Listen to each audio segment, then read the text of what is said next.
I'll take one more quick round of questions before you can go and have another drink. Anybody else? 3. Okay, 1, 2, 3. Right, okay.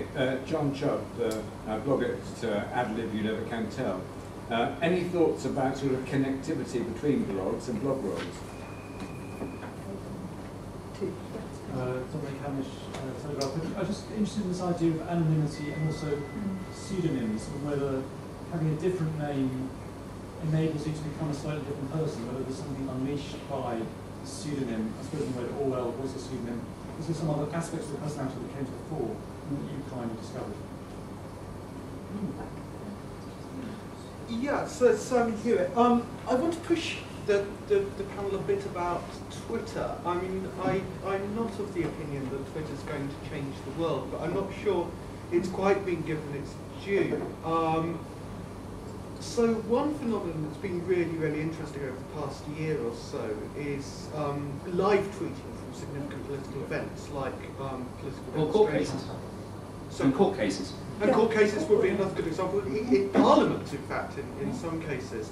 And this interacts in fairly interesting ways sometimes with blogging, properly so-called, like bloggers tweet something live and then use that as a sort of notepad or people link to Twitter. So what do you think about that phenomenon? Is that something that will last? Is it the BBC report of the Assange case was being made up from tweets inside the by people who knew people. Sorry, last. I'd like to actually extend the anonymity question. Yes. Laurie,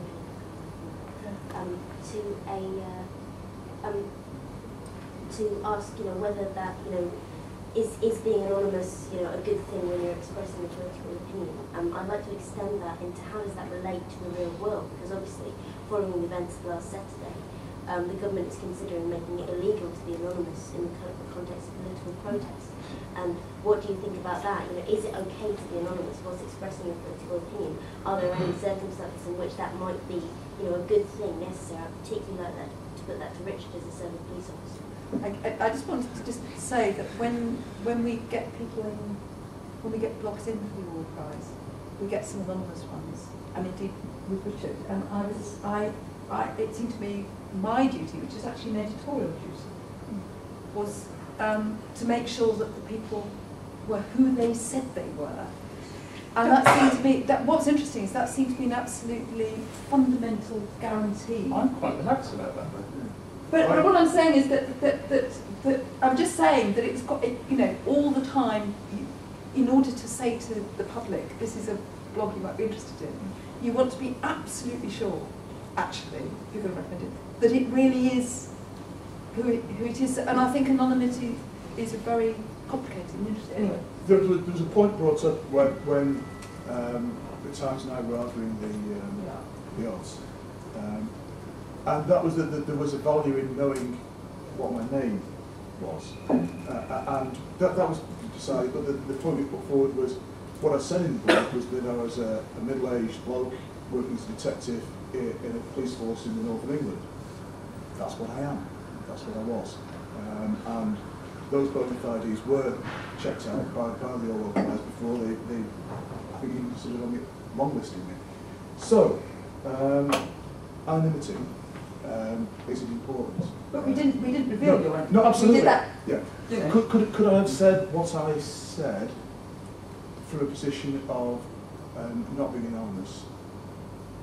In retrospect, no, not with the same degree of accuracy, or with the same latitude as I managed. On that point, before I outed myself, I never, ever once described myself as a lawyer. Don't forget. Never once said I was a solicitor, never said I was a practicing media lawyer. I hoped that my ability to actually express things in a straightforward way and linking to the appropriate sources meant that it was obvious to somebody who wanted to criticise what I was saying that I knew what the hell I was talking about. But I don't think any of Jacob Kent's success as a blogger a couple of years ago was based on the fact that I held myself out to be a lawyer, and it didn't actually ultimately matter, because the nice thing about blogging legal blogging and science blogging and policy blogging, is that if somebody says, no, that's not the case, you can say, well, here's the link, go and check it for yourself. So that's why I'm not so bothered about authenticity. If somebody's written a good blog, pretending to be prisoner Ben, for example, or pretending to be a police officer, or pretending to be a social worker, and it makes me think about political issues. It's fiction. Well, there's arguments about whether George Orwell actually ever shot an elephant. It doesn't make shooting an elephant less powerful a piece of political writing. And so, authenticity has its place, and obviously nobody wants to be defrauded. Nobody wants to, feel that somebody is saying something which they're not. But I don't think for great quality, the foremost quality of blogging is authenticity. I think the foremost quality of blogging is actually being able to make a contribution to a public debate. And authenticity is of less importance. Where I think anonymity makes a difference is not authenticity, but civility. I'm Jack of Kent. I do not allow purely anonymous comments. Because I think the sort of person who then flames something, presses enter under a knob, is somebody who is actually not going to encourage the debate. And so I do encourage commenters to actually have at least a name, even if it's not their real name. And I think the big challenge for blogging, and especially the comments below the line, is how do you actually make it a more civilised debate? Because at the moment it really is very uncivilised, and it's very uncomfortable for people to follow some of them.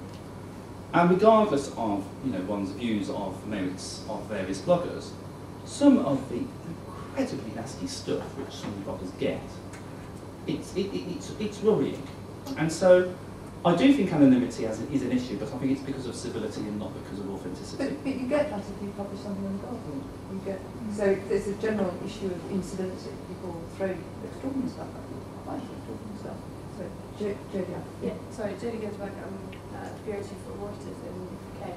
I would challenge your authenticity point, and I would challenge it for this reason, because I think it's absolutely crucial that for those blogs that are being used as news sources, the authenticity is genuine. And I think particularly if you're looking at places like currently in Libya, in Syria, any of those places, the UK is slightly different, but if we are relying increasingly on blogs as news sources in places where there is no free press, the ability to trust that blogger as an authentic observer of the events going on around them, I think is absolutely crucial.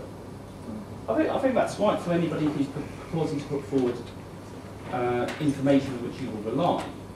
But not all contributions to a public debate consists of just contributing information or reportage or journalism or facts. The important thing is whether you're making somebody think differently about a public issue. And I don't necessarily think it really matters whether George Orwell ever shot an elephant to actually understand the sheer power of shooting an elephant as an essay.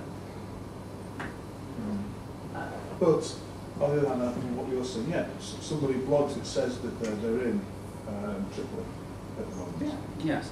And what do you know about them? It matters that the tweet comes from Tripoli, not Tusi. Well, yeah, absolutely. Particularly when that is your source of information, it's slightly different if you've got lots of people who have information about shooting elephants. If you've got limited amounts of sources, it becomes the validity. Are we beginning to subverting the blog as a means of expression there, where you have arms of government or people who are employed by arms of government to write blogs and to tweet to try and shape the news?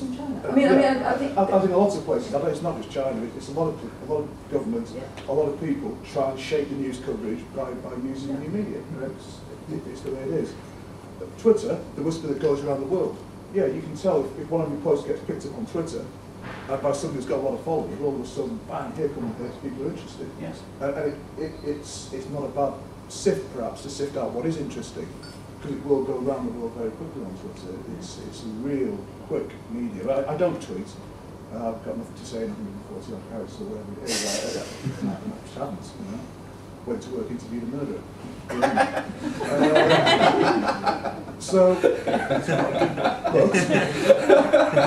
But it goes around the world pretty quickly, and it links people together. It lets people pass on. This is interesting. You need to look at this, and then it goes out and it goes out. It's similar to the cascade systems we have in town centres, where one shop sees the shoplifter in, and they're in the other shops, and then they're in the other shops, and before you know it, within half an hour, everybody knows there's an active shoplifter in town. It's just the same system.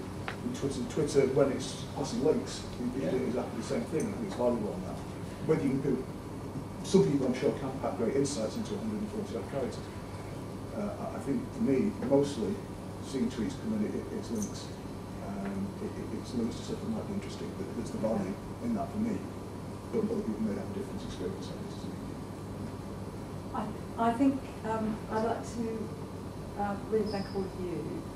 I hope that you would like to have another drink. And I'd very much like to thank Preiskel Co.